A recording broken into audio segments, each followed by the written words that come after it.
On December 9th, 1531, a Saturday just before dawn, Juan Diego was on his way to Mass and to attend to his errands.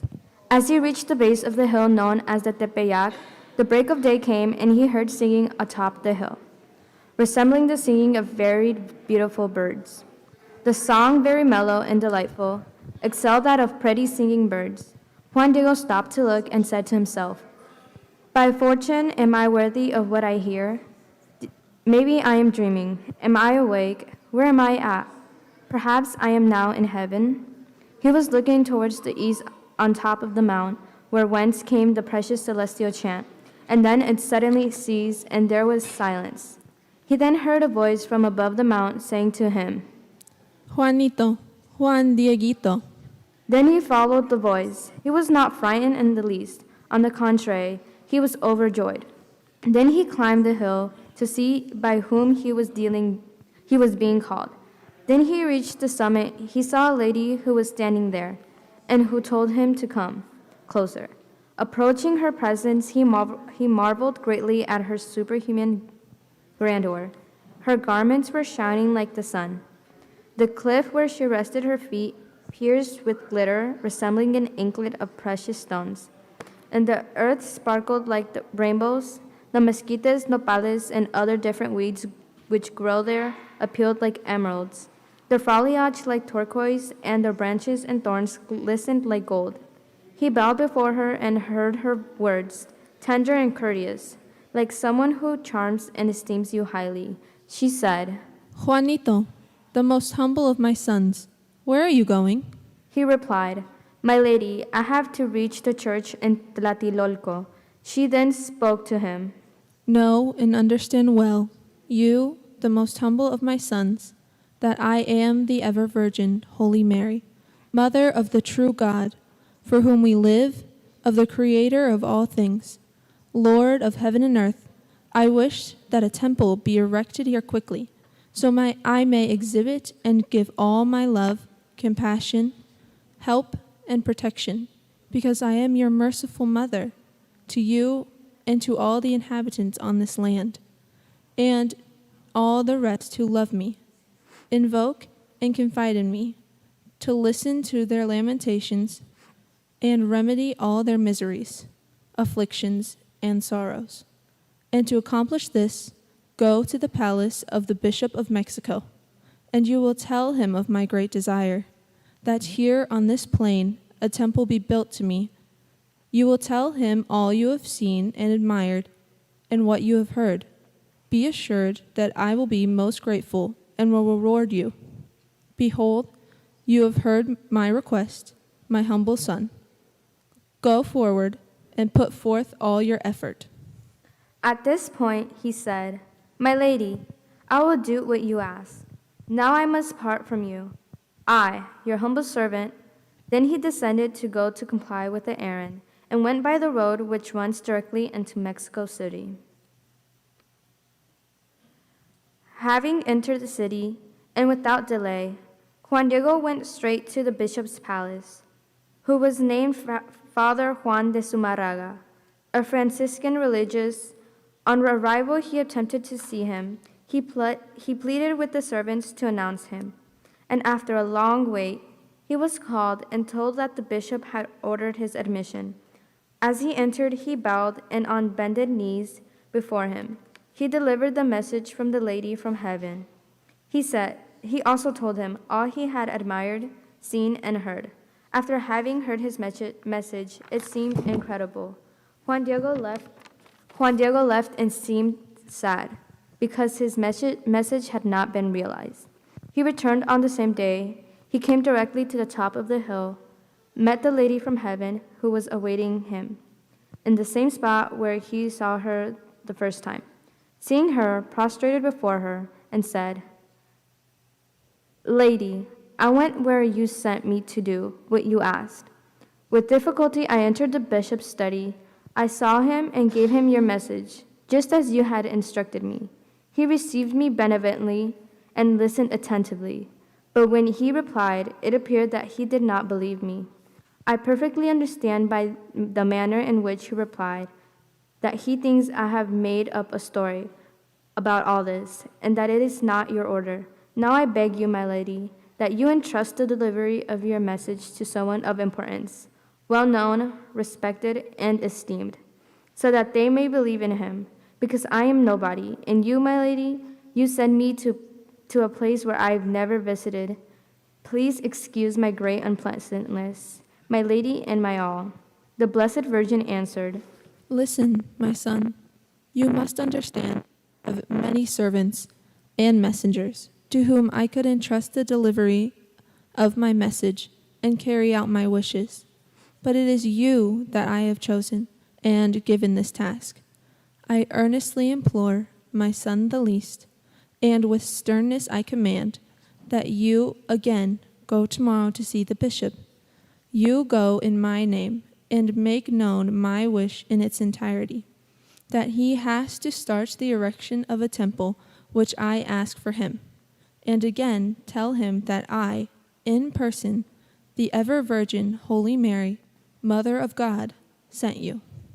Juan Diego replied, Lady, let me not cause you affliction. Gladly and willingly I will go to comply with your wishes. Under no condition will I fail to do it. I will go to do as you wish, but perhaps my message will not be accepted or believed. Tomorrow afternoon at sunset, I will come to bring you the results of your message with the bishop's reply. Juan Diego then left to rest in his home.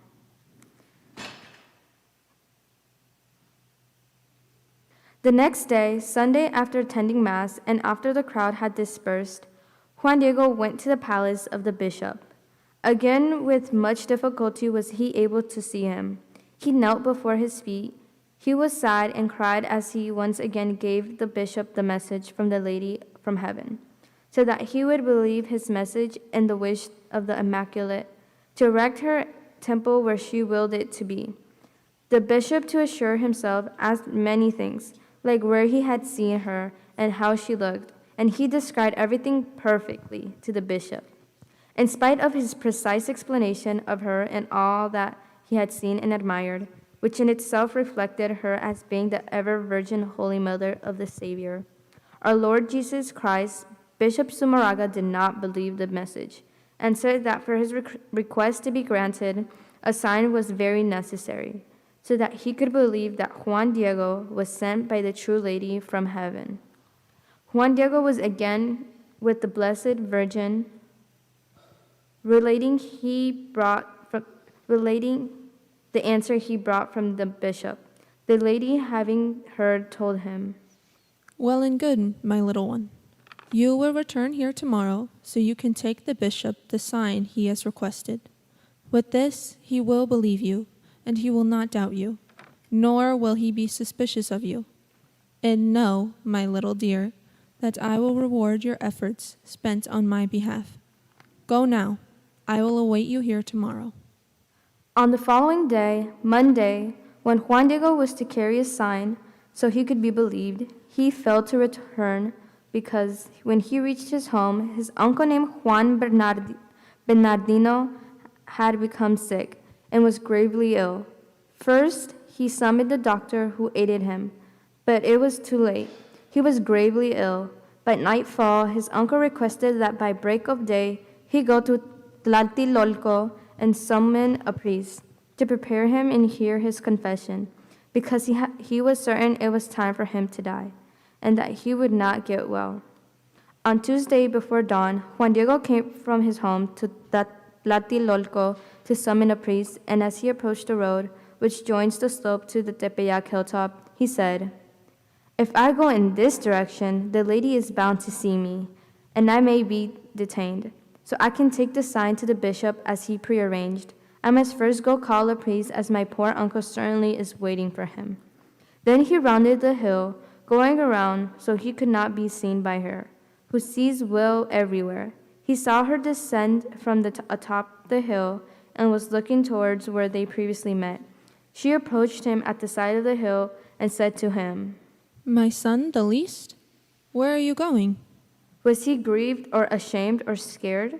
He bowed before her and said, Lady, I am going to cause you grief. My uncle is very sick.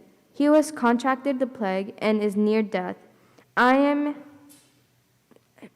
Grief, I am hurrying to the church to call one of your priests to hear his confession and absolve him to prepare for death. But if I go, I shall return here soon, so I may go to deliver your message. Lady, forgive me. Be patient with me for the time being. I will not deceive you. Tomorrow I will certainly come. The Most Holy Virgin answered, Hear me and understand well, my son, that nothing should frighten you nor grieve you. Let not your heart be disturbed. Do not fear that sickness, nor any other sickness or anguish. Am I not here, who am your mother? Are you not under my protection? Am I not your health? Are you not happily within my fold? What else do you wish? Do not grieve, nor be disturbed by anything. Do not be afflicted by the illness of your uncle. He will not die. Be assured that he is now cured. At this very moment, his uncle was cured, as it was later learned. When Juan Diego heard these words from the Lady from Heaven, he was greatly consoled. He was happy. He begged to be excused to be off to see the bishop to take to him the sign or proof, so that he might be believed. The Lady from Heaven ordered him to climb to the top of the hill. She told him, Climb, my son, to the top of the hill, where you saw me and I gave you orders. You will find different flowers. Cut them, gather them, and then come and bring them before me.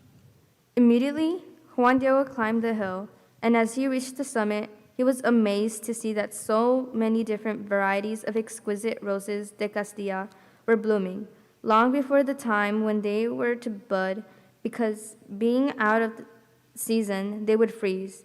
They were very fragrant and covered with dewdrops of the night, which resembled precious pearls. Immediately he started to cut them. He gathered them all and placed them in his tilma. The hilltop was no place for any kind of flowers to grow, because it had many crags, thistles, thorns, and nopales, and mesquites. Occasionally, weeds would grow, but it was now the month of December, when all vegetation was destroyed by frost. He immediately went down the hill and brought the different roses which he had cut to the Lady from Heaven, who, as she saw them, took them with her hand and again placed them back in the tilma, saying, My son, the least, this variety of roses is proof and the sign which you will take to the bishop. You will tell him in my name that he will see you in them my wish, and that he will have to believe you. You are my ambassador, most worthy of all confidence.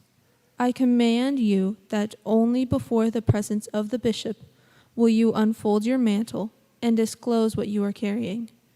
You will tell the bishop that I ordered you to climb to the hilltop, to go and cut the flowers, and also all that you saw and admired, so you can convince him to give his support, with the aim that a temple be built and erected as I have asked.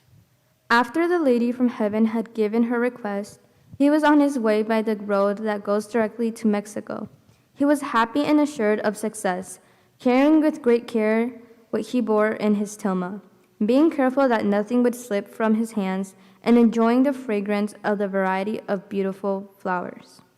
Juan Diego reached the bishop's palace and waited a long time. The servants of the bishop came near to him to see what he had and to satisfy their curiosity. Juan Diego, seeing that he could not hide what he had, uncovered his tilma a little, and there were the flowers. Upon seeing that they were all different roses de Castilla and out of season, they were truly amazed, because they were so fresh and in full bloom, so fragrant and so beautiful. They tried to seize and pull some out, but they were not successful. When they tried to get them, they were unable to see real flowers. Instead, they appeared painted or stamped or sewn on the cloth. Then they went to tell the bishop that they had seen what they had seen, and that the Indian who had come. So upon hearing this, Bishop Zumarraga realized that he carried was the proof he needed to confirm what the Indian requested. Immediately he ordered his admission. As he entered, Juan Diego knelt before him as he was accustomed to do, and told him that he had brought with him the sign. The bishop had asked for roses that he had picked high at the hilltop of Tepeyac.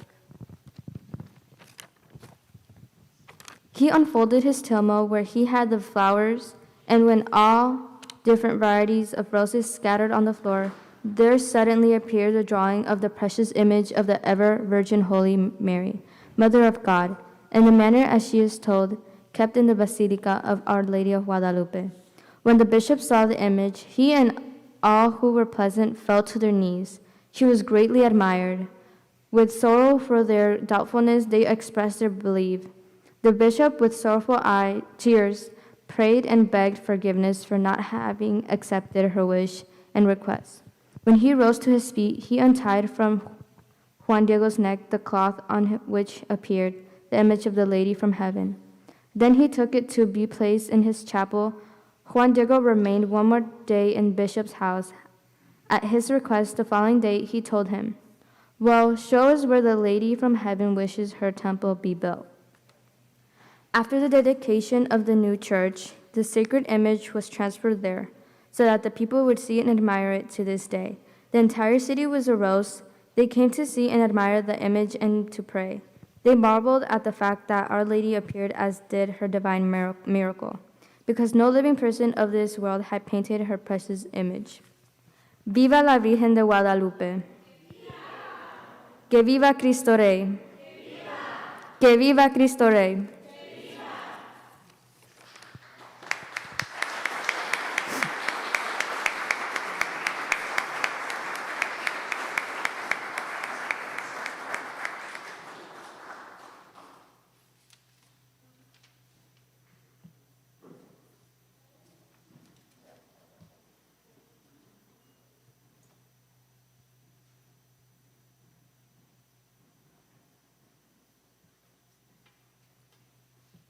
We wish to thank the wonderful performance of the group. They were practicing long and hard, and so another round of applause for them. Thank you.